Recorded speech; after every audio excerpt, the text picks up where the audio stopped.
I'm going to work questions number 13 and 14 on the Test 1 review for Math 1033, basically in the same movie.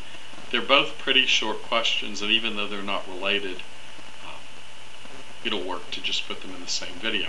So let's go ahead and check out the two questions. Let's start with number 13. Question number 13 is a number that is not written in scientific notation. It's written in standard notation, and we want to write it in scientific notation.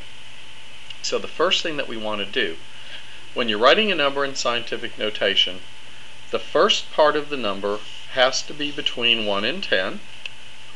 You normally put a little X for times. The back part of scientific notation is always 10 raised to some power.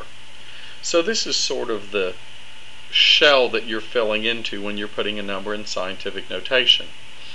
If you looked at this number and you tried to create a number between 1 and 10 with those digits, the most obvious number to create would be 7.4. Alright? Now, picture 7.4, the decimal would be here. But to put it where it really belongs, I would need to move it 1, 2, 3, 4, 5, 6, 7 spaces, and notice that I went 7 spaces to the left, which means that the exponent on top of the 10 would have to be negative. So my answer is 7.4 times 10 to the negative 7th power. That is how I would write the answer in scientific notation. Again, 7.4 times 10 to the negative 7th power. One of the things that I try to teach students as a good, quick, just a general, quick way of knowing if you did it correctly, because a lot of times students write this exponent as positive when it's supposed to be negative and vice versa. If this number that you're starting with is less than 1, in other words, if it's a decimal, this power is going to be a negative power. So it's a good way to double check. Alright, now question number 14.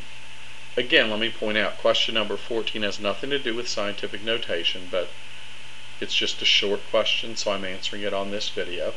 Question number 14 asks us to evaluate this expression.